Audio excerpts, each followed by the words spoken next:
Welcome to the One Puff Media Podcast, brought to you by The High Index, bringing you real conversations with people shaping the future of cannabis.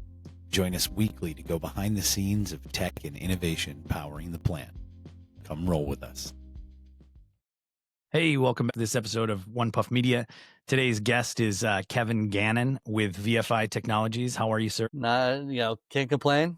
No one would listen to me anyway, but yeah. It's awesome. So thank you for being on. It's great to see you again today. Why don't you just start off by, I guess, just introducing yourself and a little bit about you and VFI Technologies. Sure. Yeah. No, Alex, thanks for having me on. Very much appreciate it.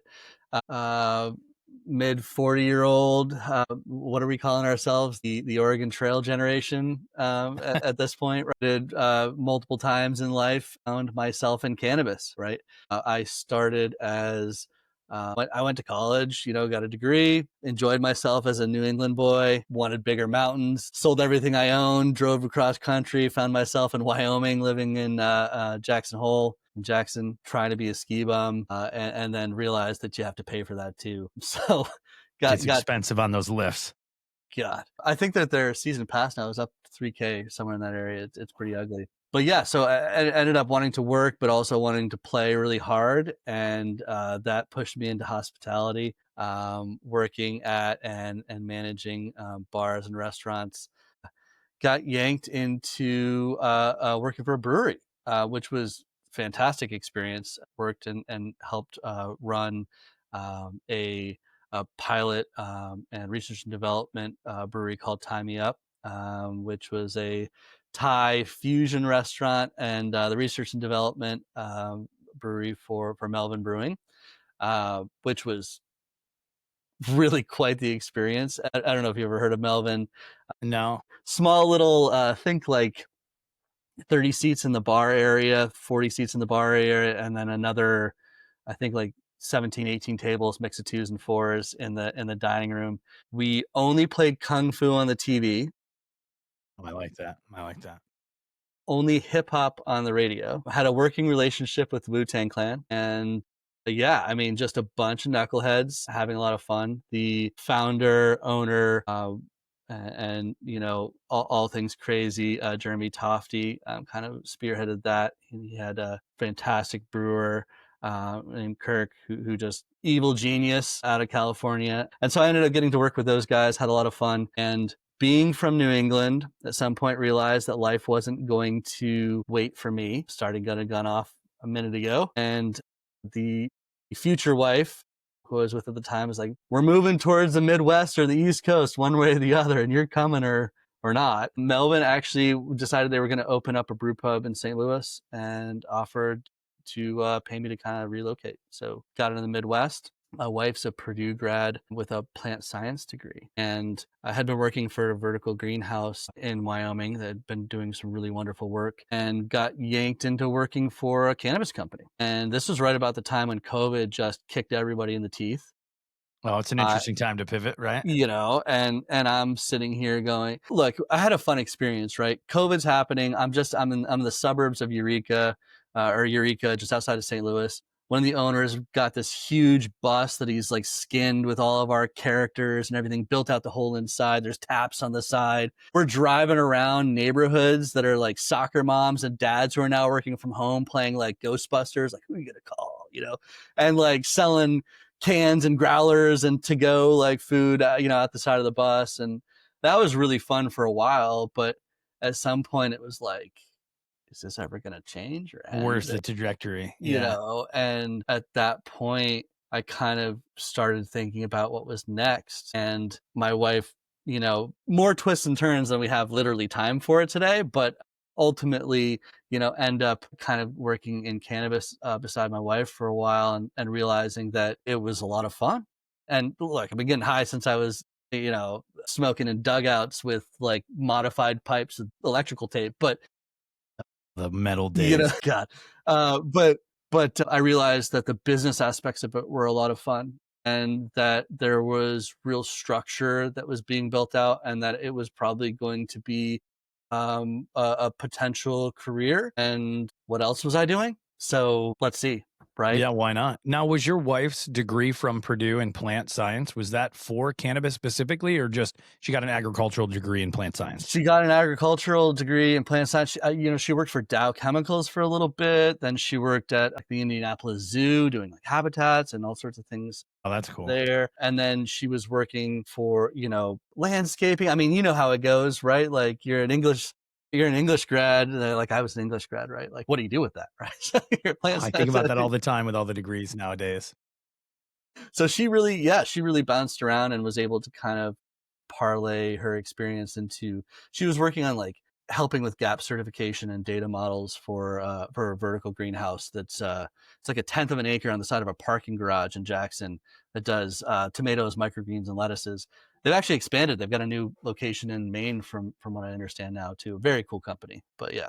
Anyway. That's awesome. So what was I guess it was the driver for the cannabis industry just because the recognition of its potential and its maturity, and that was the driver from hospitality over to the cannabis space? I think there was a real connection between working in a space where you had this employee pool that was like a bunch of degenerates, but like got it done, right? To looking at a different set of more chill degenerates that got it done. Yeah, that makes sense. Standard hospitality restaurant industry. Man, it was so fun. It was so fun being in the restaurant business and in hospitality. And a lot of work, but man, the parties, just the overall lifestyle, it was just, willy-nilly, just have some fun. All right. And we're back. Hey, look, we all have that.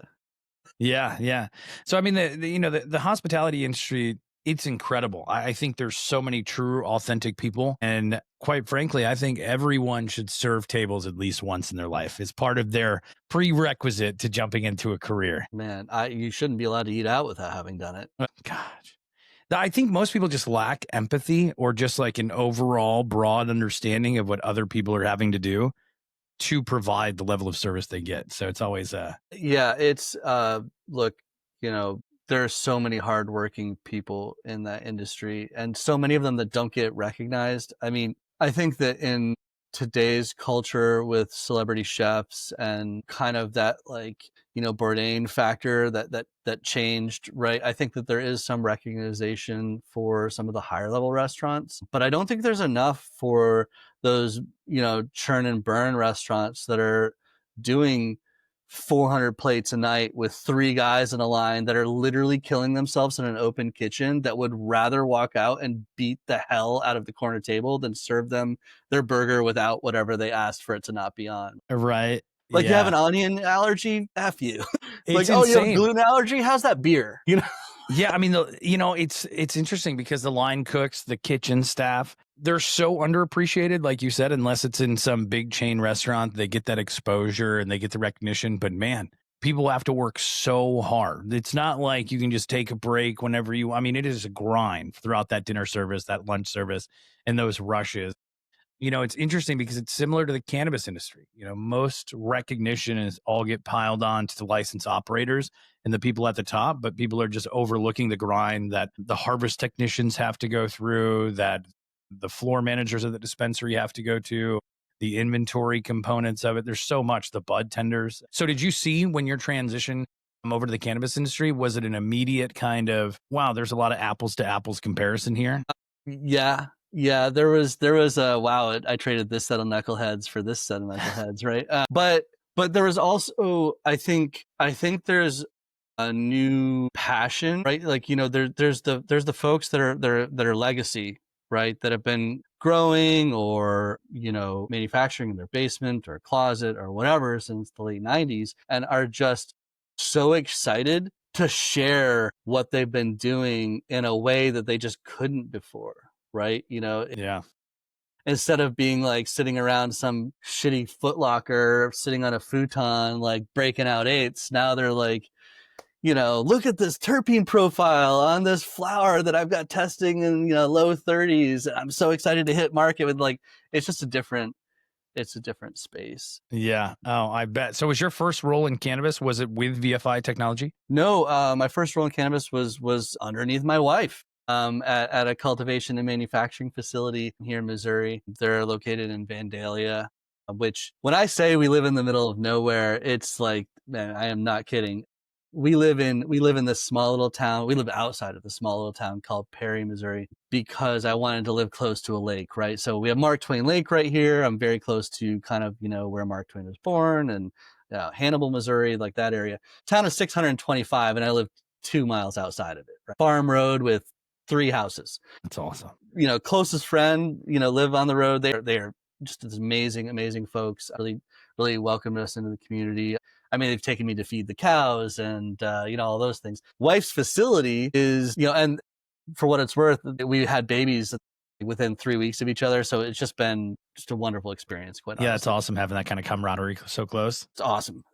Wife's facility is in this town called Vandalia, and the way they assign licenses in states as they kind of come on rec are typically by either congressional district or, population or, economic depression, right? This was economic depression. So Vandalia has, I think, like 3,000 and change residents. Something between 1,200 and 1,500 of those are the women's prison. Wow.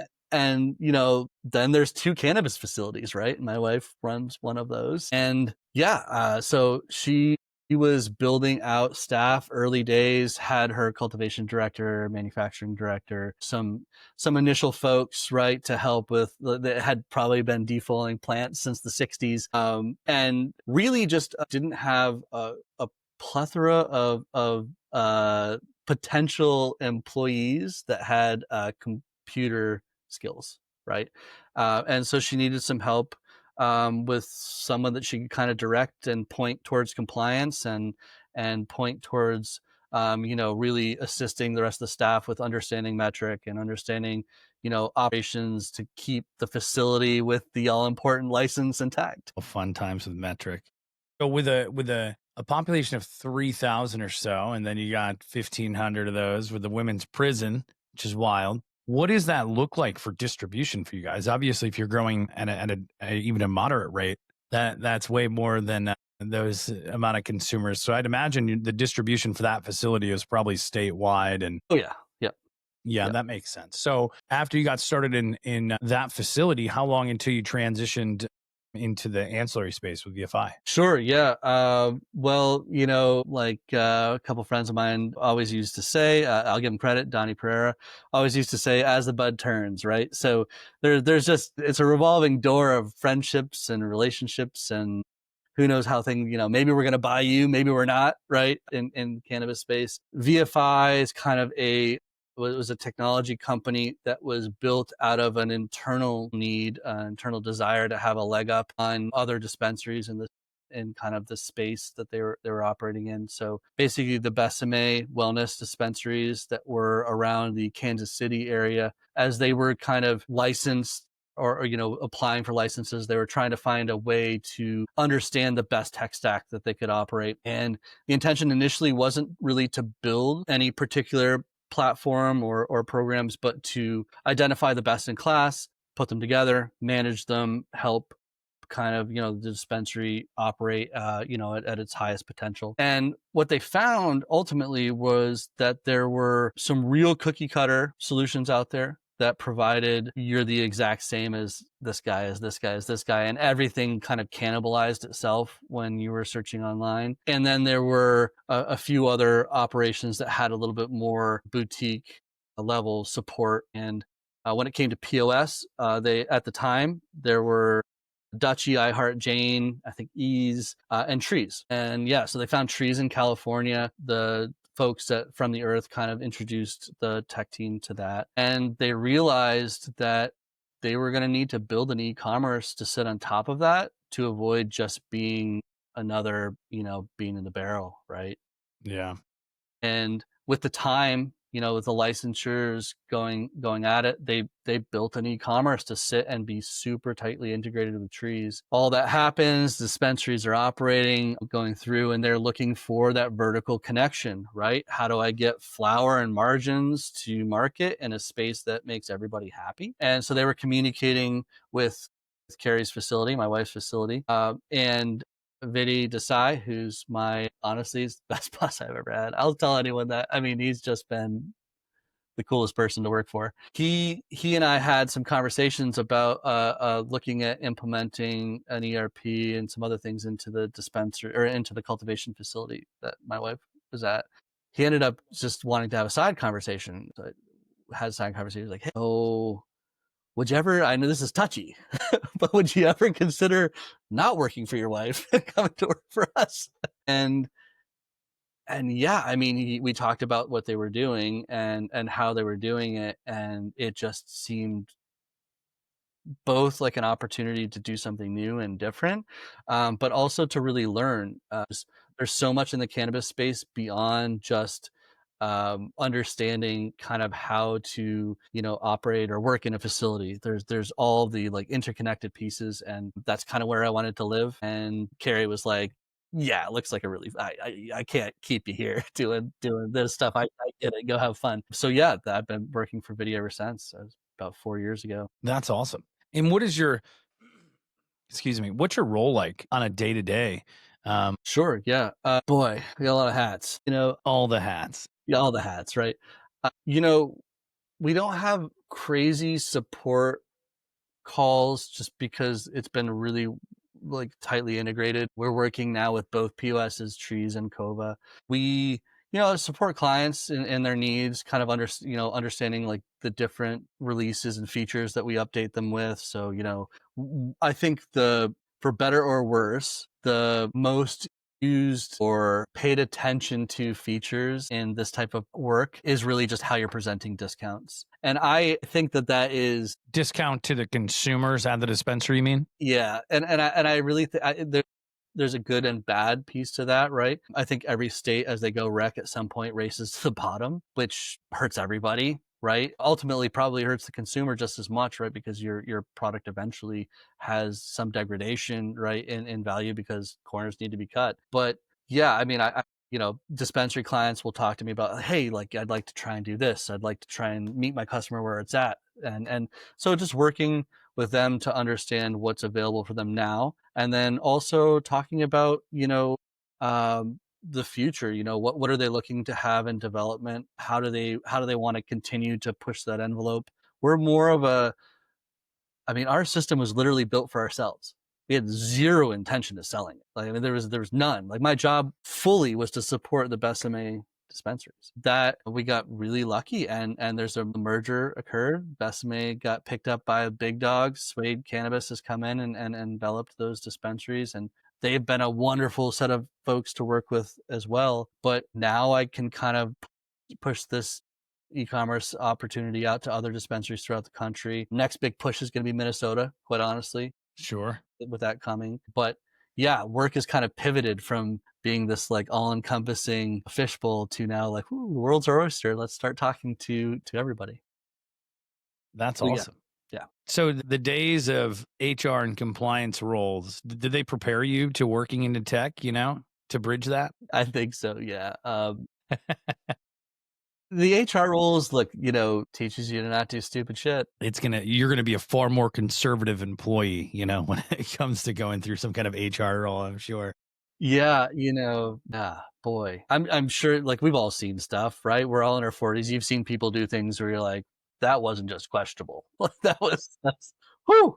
You're over the line. Yeah. Oh yeah. I mean, I think it's made me feel, I think at a young age, I was maybe not quite as sure as we all are, not sure of myself, not comfortable saying like, what are you doing? Right. And I think kind of as I matured, I maybe grew a little bit more of a hair trigger where when I see something that I'm not okay with, it's just like, I'm making you uncomfortable now. We're all going to feel it. Yeah. But now in the space that I'm in, I think it's just helped me be conservative. The folks that I talk to on a day-to-day basis are all pretty wonderful. So you said something interesting earlier, it wasn't built to be sold, that VFI was made to solve, mainly used to solve the problems that you guys had, and that was the intent. What were the biggest problems that it resolved that allowed you to kind of bring it to market for additional dispensaries? Sure, yeah. First, I just give credit to the development team. I mean, they're just awesome to work with. They're so fun. They see problems before you do and start working on little enhancements and tools, and just a really wonderful set of people. Couldn't praise them enough. But I think the big problems that you see, we all, like, who didn't go to Colorado or California like right when weed became legal, right?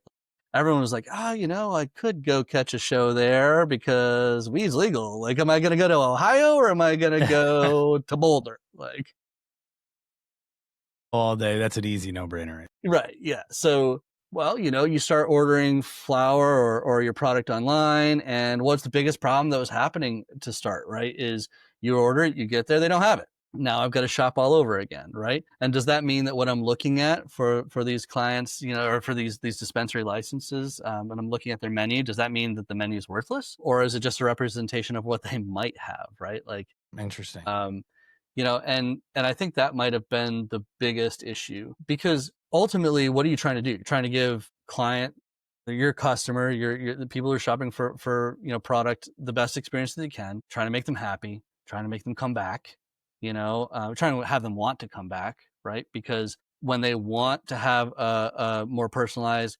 conversation about what they want out of your offerings, then they can have it. But when they want the Starbucks experience, like, I got to go pick up my kid, I want my sleepy gummies and my vape cartridge, and I want it now, and I got to be out of here in 3 minutes because soccer practice starts at 4. Like, they want to put the order in before they leave their office, and they want to pop into the dispensary, go in, thanks for my license, that's mine, I'm out, see you guys next week. Like, that's what they want. And if you can't have that integration so that the menu and the products and everything that's really like supposed to be there for their experience is there, then you're failing them and you're not going to give them that experience. And whether that's, looking at delivery operations or drive-through, or, how many banks and Wendy's have you, or, well, let's not say Wendy's, and you can't say Long John Silver's too, because they're obviously still laundering money, but like old, like, delivery windows and big teller windows are now cannabis dispensary windows, like the how you doing, Yeah. like, I mean, we're onboarding. We have a client in California that's they just got they're moving locations, and they've got 4 drive-through slots, right? And they're moving into a space that has a ton of traffic, so they're going to run it like a Chick-fil-A. And I'm like, this is fantastic. Like, you got to run it like the Chick-fil-A drive-through model is the greatest thing since the original McDonald's layout for fast food. 100%. Like, you got, everyone's covered. So no one's out there just getting destroyed in the weather, right? And you're out there like, oh, you've already got your order. Cool. What's your name? Oh, sweet. Be right back. Or, oh, you haven't put in your order yet because you're 75 and ordering on your phone's probably not going to happen. No problem. Like, just having that like ability to assist clients in a comfortable space, I think is important. Some people are comfortable with cannabis. Some people are comfortable with cannabis, but don't want anyone else to know, right? A lot of those closet guys, a lot of the closet users. So meet them where they're at. Make sure that however you're operating, it lets them kind of experience it the way that they want to. And maybe that's going in and talking to the local stoner who's going to be, super high on that fire, like 35% flower.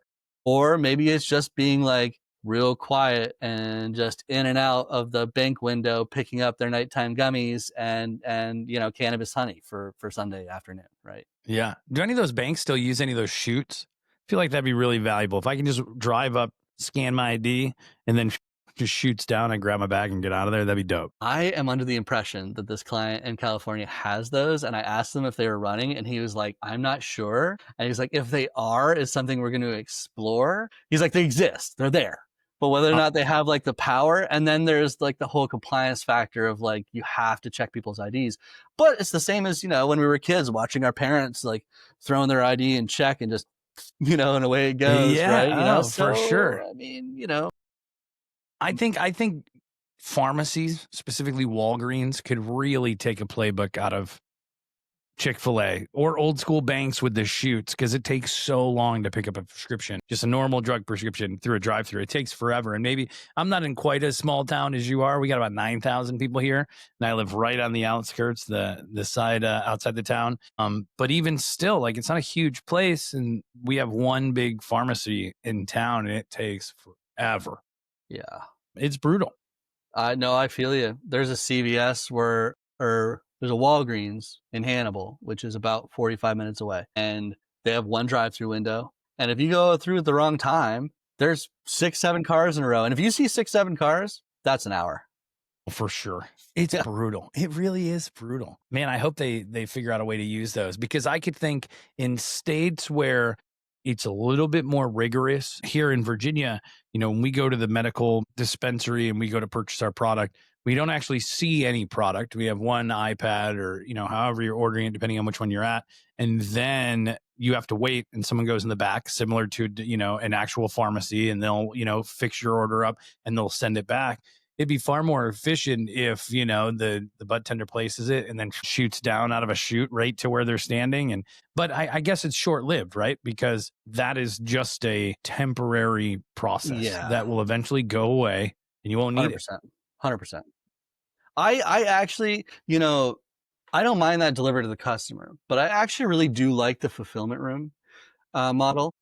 I've seen pegboard and, be just a huge compliance nightmare for the dispensary and for the staff. And quite honestly, like, inventory just becomes really ugly. And you have to do those inventories once a week, really, to stay on top of it, if not, depending on how you're cycling those pieces. I think I prefer having the fulfillment space, especially kind of what I've seen be really successful is folks that do kind of the craft beer model, where you have your bar, but then you have your space where it's like your express line, right? Like, pick up your to-go order, right? And folks just hop right up on that line, right? And everything, the fulfillment room kind of passes bags to the front. They alphabetize everything. You show up, hey, my name's Kevin Gannon. They turn around, boop, there you go, ID, make sure what you wanted is in there.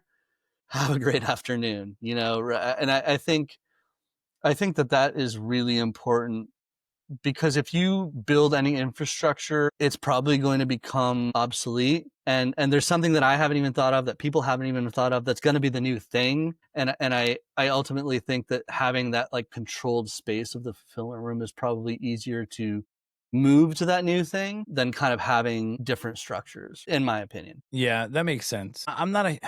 There's only ever been a few, and I go to Maryland quite a bit, and I've been to dozens and dozens of dispensaries in Maryland. And maybe it's just the law that they have, the restrictive nature they have with moving products, but it's never a great experience because you don't really know. I remember I was at this one dispensary maybe like 6 months ago, and I was actually handed a printed out piece of paper as my menu. And I thought it was maybe just a special, but no, that was the menu. And I thought that was crazy. And then to go in Virginia, where it's a little bit more robust, you have an iPad, or you have some kind of ordering device, or you can order beforehand and get there. And then they have those inventory. I just got back from a trip to the Midwest, to Ohio and Michigan. And every time I go to Michigan, I go to the exact same dispensary called House of Dank. It's right in Monroe. Shout out to House of Dank. But it's just the most efficiently, it's kind of like Planet 13, if you've ever been there in Vegas. Yep. Only it's even more efficient than that. Oh, I like it. I'll have to check it out.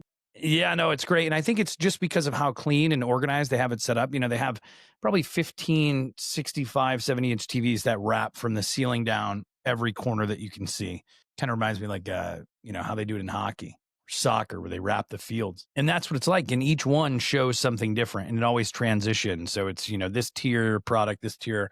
And so they do it really, really well. And I think what's incredible is how many products are throughout kind of the backdrop and what you're able to see. And it's kind of hybrid, deli style, and not the way some products, some are already pre-weighed. When you were mentioning the inventory component, I don't know how they do it. I mean, obviously they're not using metric to track any of their stuff. Not to track their inventory to this level, but they have so many different products, both on the rec side and the medical side, and it's nonstop. And they're able to move 50 people in and out of there in minutes. it's incredible. Yeah, there's a science behind it. Look, we saw the exact same thing. How do you present, to your customers? As we had when we were kind of operating those dispensaries, it was like, how do we make this work?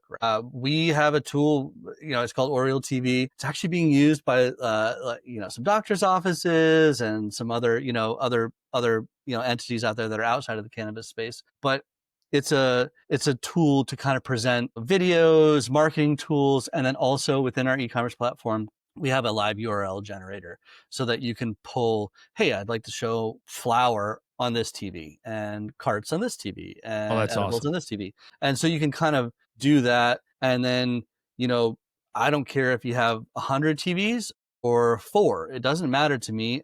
I'll help you kind of organize all those spaces. So for the kind of what you were saying, and then really ultimately you have to kind of look at the dispensary and figure out what their clients need based on the space that they have. So if they want kiosk, give them kiosk, right? Like, if you can get folks to stop in and be like, hey, there's this really easy space for me to plug in my pedigree information and boop and pay at cashier and call it good. And then that allows the folks that come in that need to speak to, a bud tender to really get help pointed in the right direction to have their experience be better and ultimately their relationship with cannabis be better, right? Then it kind of frees up that employee time to do that. And it just it kind of depends. Like, do you have the volume that requires those pieces, or do you need to kind of sit back and be a bodega, right? Pick and choose the tech that you need based off of that. But 80 to 85% of the people that are shopping at your dispensary, I don't care if you're a bodega or Planet 13, they're shopping online first. That's what they're doing. They don't want to go in and feel uncomfortable by not seeming like they know what they're talking about when they go talk to the bud tender and go home with some banana clove tasting 1 gram cart that costs them $90 that's just absolute garbage, right? You don't want that experience. You want to go in and at least know maybe what you're looking for. So it's important to have that space for them. And then if you do it right, you can get 35, 40% of your revenue coming from e-commerce. And whether that's pickup or delivery, you're talking about a lot of money. Are you able to see a trend with the implementation of your guys' tech in an increase in return customer? Oh, absolutely.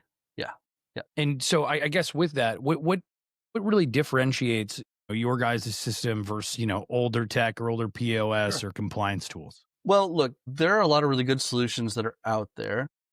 Everyone has a different approach. So I think one of the things that sets us apart is you own your own data, right? Like if you decide, hey, look, management's changed and this guy's got this tool that he wants to use and whatever. Okay, no problem. We're going to give you access to, you own everything, right? If when you start working with us, it's not, hey, we've set up these things for you and we own them, right? It's no, hey, we'll help you set up your Google Search Console. We'll help you set up your Google Analytics. We'll plug these all back in, right? So you own these things, right? We'll help set up your Cloudflare account so that as we build your website, if you'd like us to, or we're hosting, all those different pieces and the functionalities and things that come with our e-commerce are yours, right? So there's an ownership piece to that I think is really important. And then ultimately it's more of a hands-on, conversation. You're running into problems. You have my cell phone. You have other team members contact, information that's beyond just kind of the, hey, I put in a support ticket on Friday and I'll see you on Tuesday, right? Like this holiday weekend, right? I had someone call me on July 4th that was like, I don't know what am I doing wrong here, right? And it was like, dude, take a breath. It's gonna be fine. Let's take a look. Look, we had him ironed out, helped him understand how, where the configuration had been, just needed to be tweaked a little bit to make his July 4th sales like kind of pop in the way he wanted to, and away he went. And he probably had a much better July 4th, not freaking out that he wasn't doing his sale. Because as we said before, right, like it's all about the sale. And so if all of a sudden you're not discounting anything on July 4th or, God forbid 420 or 710, right? you're not meeting them where they're at, right? You're not hitting, everyone else is doing it. So, yeah, I mean, it kind of is what it is, right? Yeah, that makes sense. And I'm sure that guy loved it, right? That level of customer service, there's nothing you can compare it to. We're going through those challenges right now. And we went out by just providing that level of service as best we can. And we had the same instance pop up over the weekend, and late last night a customer called, and I'm like, call anytime. It doesn't matter. Like, our number's 24/7. Somebody's going to answer it. So do you think that, excuse me, do you think that your system kind of helps alleviate some of the mistakes that retailers have made in the past, or do they typically find you because they've made a mistake, or because maybe they're leveraging something that isn't just aligned with how they need to push it forward for their customers? Sure. Yeah. I think things, look, until now, we have completely grown organically. POS teams who even have their own e-commerce have been like, hey, we have this customer, our solution is going to work for them. This is why. Would you mind talking to these folks and seeing if you can help them out? And that's kind of the way that really our relationships have been built. And I think it's been more about, well, how are you trying to approach these new, like, what are you looking to accomplish? Like, how are you wanting to differentiate yourself? And if there's a development that can be done within our program that we think is valuable to other clients that we have, and you come to us with it, we'll put it in the roadmap and get it done. And we won't charge you for it. Going back to that awesome dev team you were talking about in the beginning. Yeah, right. Because if it's going to make our program better, then look, we're not too proud to say, hey, you got a great idea. Do you want to keep that for yourself, or can we kind of put that in here, right? Yeah. And if your approach is that you would like to keep it for yourself, cool. We're upfront with that. We'll talk to you about what that development will take, how long it will take, what the deployment looks like, and what it'll cost you. And we'll do either approach. And I think that kind of sets us apart a little bit as well. We've had clients that really want to just have the different way to show what they want to show. And they just feel that those data points are the most important piece. And so it's like, hey, let's figure out how to do it for you. Yeah, why not, right? Do everything you can. I think it's telling about your guys' culture and the alignment you have for the space, is being able to pivot and provide what solution your customers need. And it's even more telling that you built it, for internal use. And that's what they say, all the best things happen, right? All the best products happen when you're not trying to sell it. You just build it because it was something you guys needed. And then it resonates with other people. They see the value and off to the races. So I think that's telling about what was built and how you guys service the industry. I think it's really awesome. Yeah, I mean, look, it wasn't all kittens and rainbows, Never. We found the potholes, right? I mean, like, Lots of flat tires to find it. It was like, dude, this doesn't work. Let's get rid of that. And I think that probably is also something that really has been a help, in that you can talk to your customers and say, you really don't want to do this. I'll let you do it if you want to, but you really don't want to. And this is why, right? And being able to provide real world, experience that has been a positive or negative, based off of any particular attempt at reaching your customer, I think is valuable. Most of these folks aren't coming from I've run a successful, retail business, yada, yada, in my life, right?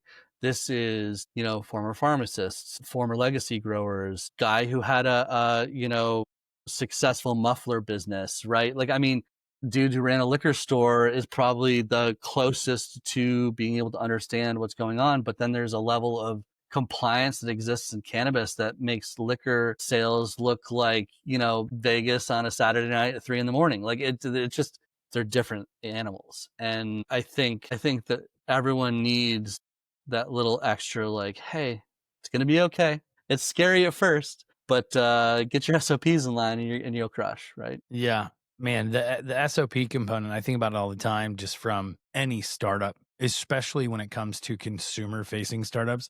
If there's not something really well defined, you're just going to be trying everything. And there's nothing wrong with that, trial and error, everything all day, right? But we're established enough. The industry is established enough. You can look back at the track record of what was successful, what wasn't, and what horror stories are out there.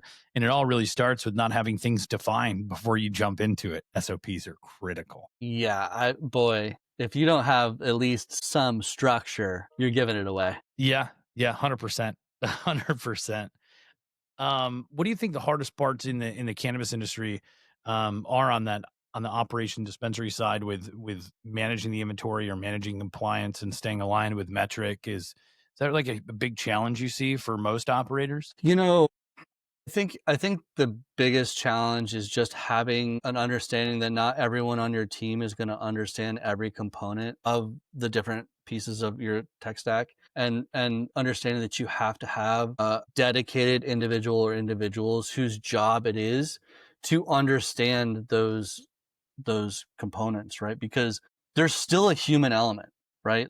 You order these 3 items, right? And 2 of the correct items get put in and 1 of the incorrect items get put in. Look, man, we're human. Things happen. And it goes out the door. And now all of a sudden your inventory is off. Well, how do you correct it fast? How do you identify what happened fast, right? There's tools out there that can help you. Like, I think Outlaw Technologies, I think their product is arguably the number 1 inventory tool that every dispensary just is losing. Honestly, every cultivation, manufacturing, and dispensary, if they're not using Outlaw or something similar, they're spending too much money on labor and they're not actually being as precise as they can be. But Interesting. that's my personal opinion, and I would argue anyone to prove me wrong.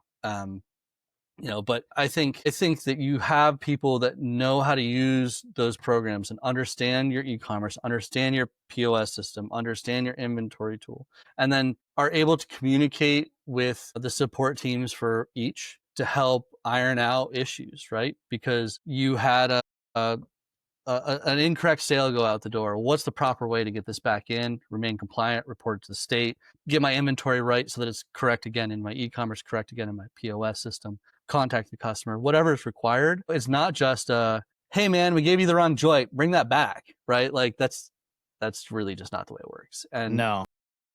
yeah, I mean, so you need someone who is comfortable navigating those challenges. And yeah, it can't be your CEO. It can't be your GM, because your GM needs to know how to do it, but your GM needs to be doing everything else. Yeah. And yeah, you need somebody who's comfortable in that space. So are you seeing kind of that role or those responsibilities being taken on by maybe the dispensary floor manager or the lead for that day or whatever it might be? Is that what you're seeing, or is it typically they're training somebody to be kind of their tech hand? I'm seeing successful.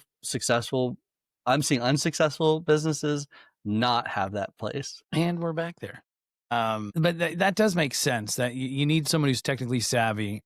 And I would imagine you're going to want that person to wear, multiple hats to some extent, because it's not a full-time, IT kind of role that needs to be there. Unless it's, you think so? I think that there's enough to go around there that the most successful op that I've seen that has this position filled is literally someone who runs and is the head of compliance. They're a multi-store company, Sure. right? This person basically, is training all the staff on those SOPs, right? Understanding and facilitating the weekly inventories and the state inventories and state communication, right? Talking to the state whenever there's an issue. You've got to have that forward-facing person who's comfortable speaking that language. So you think it's more of some kind of compliance manager or compliance role that is just heavily tech savvy, that's also going to oversee that kind of POS training, kind of system oversight and management,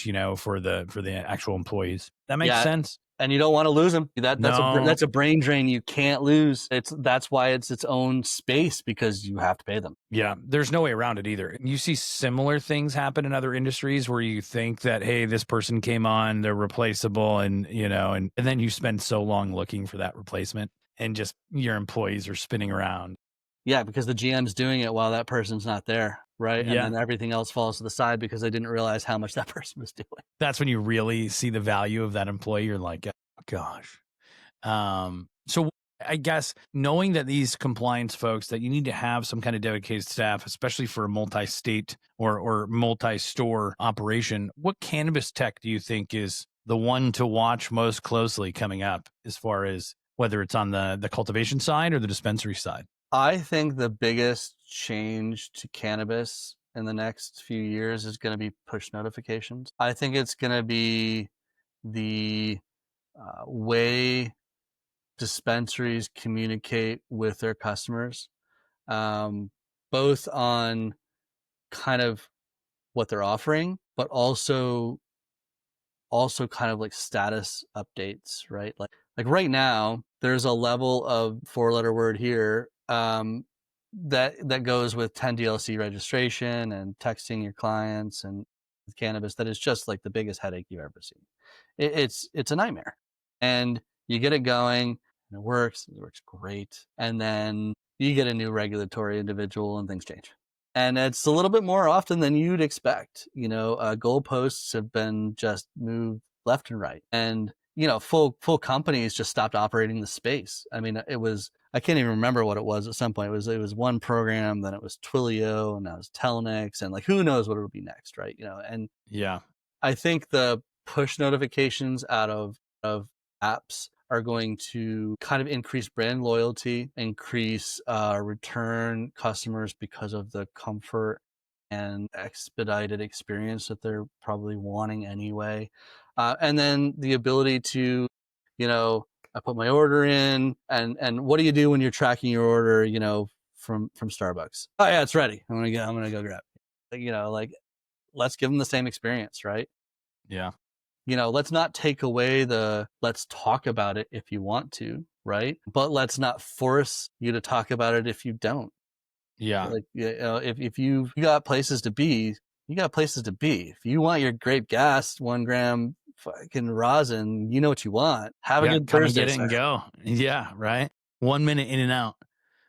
There's nothing worse than being just stuck in there too long because you're overwhelmed with options and the way that it's presented to you is just garbage. And then you have an inexperienced bud tender, all of these issues extrapolating on one another, and you're just there forever. Yeah, It's- you're in the waiting area with like 10 other dudes reading like a 3-year-old relics, right? yeah, that's exactly what it is. And you're just sitting and waiting. It sounds like there's a lot of similarities between Virginia and Missouri. Yeah. The But at right least you the guys ones are that are wrecked doing it out. right. Yeah, the ones that are doing it right, you don't have that. You just Yeah. don't. It's in and out, right? And I think that the ones that are not doing it right eventually are probably going to get acquired, and then they're going to do it right because the ones that are doing it right are going to own them. Yeah. That makes sense. I mean, if you're not really, I think about this goes with any business, but especially in the cannabis space where things are changing so fast. I feel like if you're not pushing your money back into the business to evolve and level up, it's going to be really difficult to stay ahead of the competition. And I think when you talked about price compression earlier, my mind went, man, it's got to be a difficult space for dispensaries where you're paying so much to get the operation going and to build out everything and then, just fight nonstop to get those customers to come back.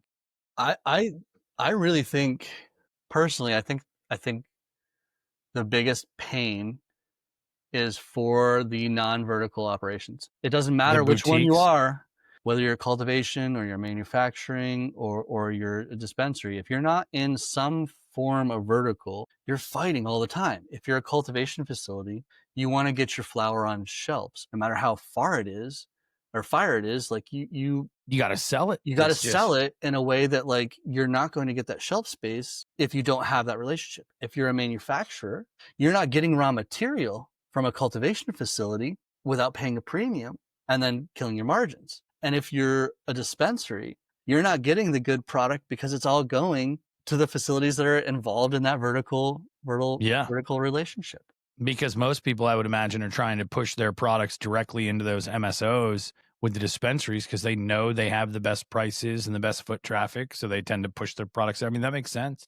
Everyone wants a dance partner. And if you don't have one, you better know how to boogie. So, you mentioned those push notifications earlier. Is that something that folks can look forward to seeing from BFI in the next 2-3 years? You guys going to start working on that SMS kind of push? It's actually, you can expect it this year. Awesome. We build apps specifically for dispensaries that will basically operate our e-commerce as the backbone with the app specific for the dispensary, both Android and iOS. version of them. Of course, you got to fight Google, then you got to fight Apple, but it gets done. And once those are listed and available, it's build on that space, right? So yeah, that'll be up and running for multiple clients this year. That's awesome. That's awesome. Anything else coming out for you guys? Any new tech that you guys are thinking of be rolling out without divulging anything too exciting? Yeah, I mean, we've got our menuing space coming from the beer industry. Like I miss Untapped was super fun, right? Until it wasn't. Until it was like dudes with horrible picks and just salacious, like chicken beers and they kind of made it unfun. But until like Don't Drink Beers really started making fun of them, and then it became a whole another piece of wonderful Instagram scrolling fun. But I think that our Oriole tool, our app there is growing in a space that I think is going to be more valuable to those individuals in that way. And I think the way they're going to be able to kind of adjust their menus and make them more like personable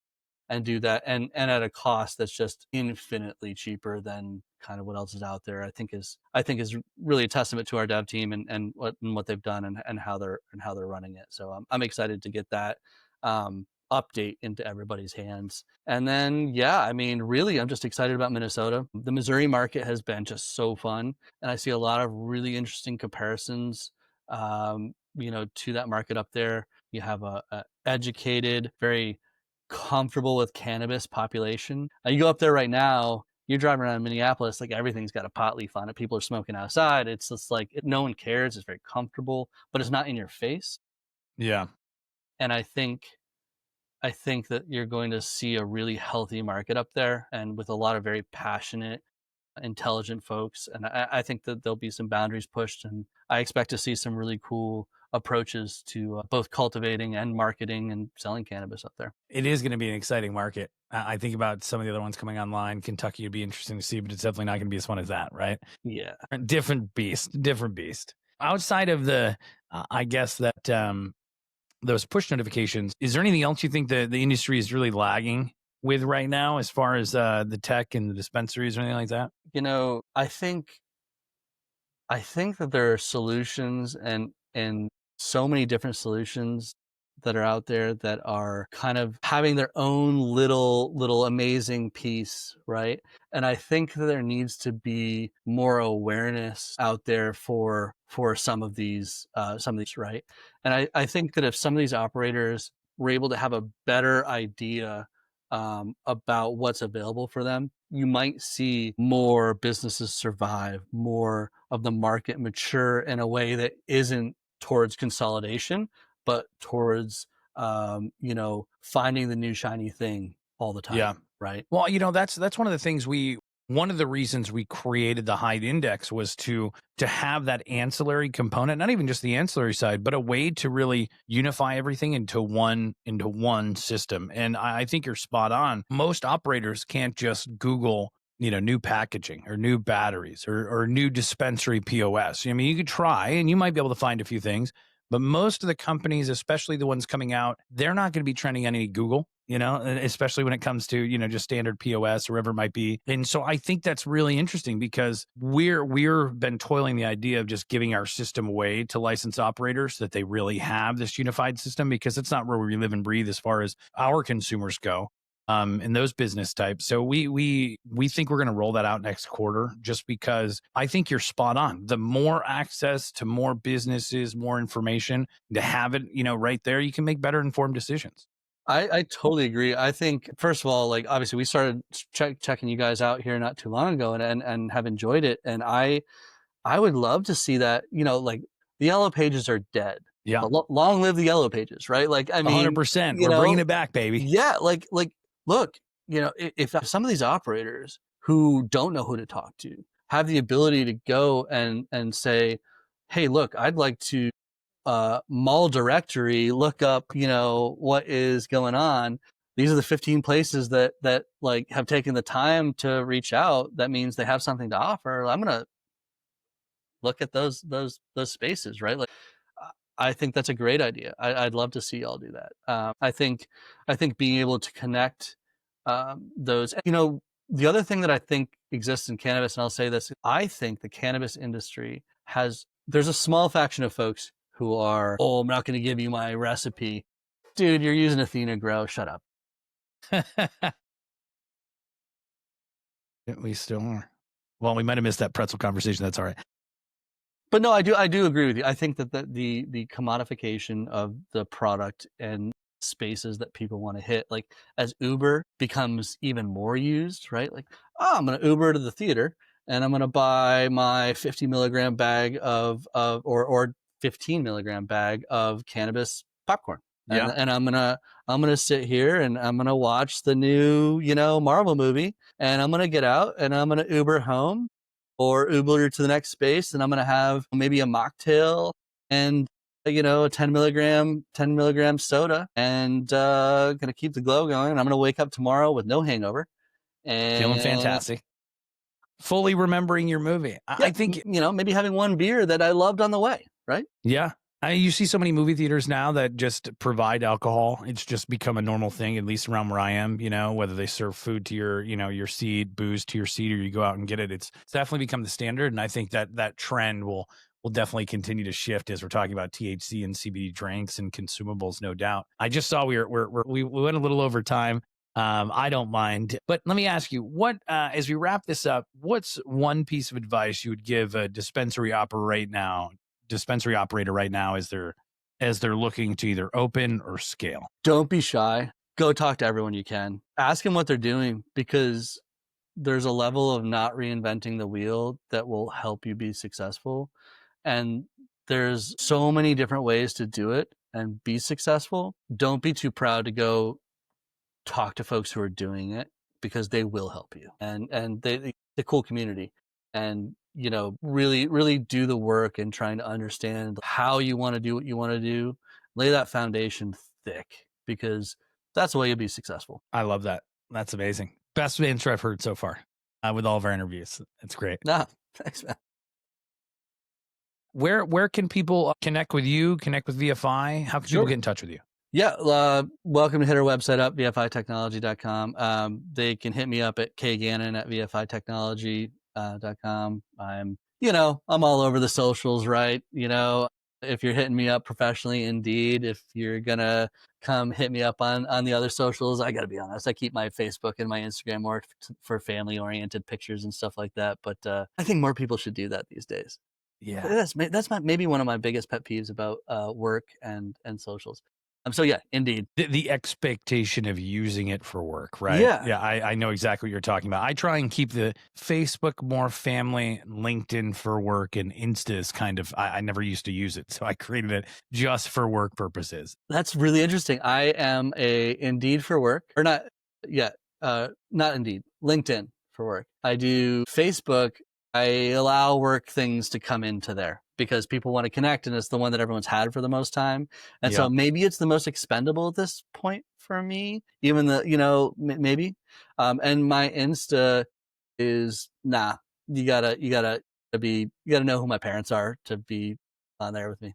Interesting. Well, I came from a time when I didn't have, up until 10 years ago, social media didn't exist for me. And so I didn't have Facebook. I didn't have Instagram. I didn't have a LinkedIn account. I literally didn't have anything. When I moved back from the islands, I felt like I had been living under a rock because, I remember back in the day, MySpace and kind of Facebook, but there was never been a Twitter. There's never been a TikTok. There's never been like all of these things that when I came back, and feels like a decade, forever ago, it was playing catch up. And especially when it came to LinkedIn for that kind of professional component. And so I'm still trying to figure out the best way to leverage different socials for different things. LinkedIn's funny, man. It's like, I'm on there because if somebody needs to get a hold of me, I want to make sure you can. Yeah. Right. And I do connect and do the thing, but it's not an aggressive space for me. I've never had a Twitter. Couldn't use Snapchat to save my life. I'm sure no tweets. No tweets. I could figure it out. Snapchat was a tough one. I tried with Snapchat when people first started using it, and it was very difficult. Yeah. But, yeah. Hey, I'll be right up. Go on. Okay, go on. Do not scream when you're done. Oh my God. Dude, he's awesome. Yeah, no. Well, luckily this is all editable, so we'll be good. Well, Kevin, man, I really wanted to thank you for your time again. This has been really awesome and great getting to, know you and know VFI a little bit better. And this is really great having you on, man. I appreciate it. Thanks for reaching out. It was a lot of fun. It's good. Absolutely. Absolutely. And to all of our listeners out there, thanks for tuning in. And we'll catch you next time as we spotlight more of the people in innovation pushing the plant forward. And until then, thank you for rolling with us.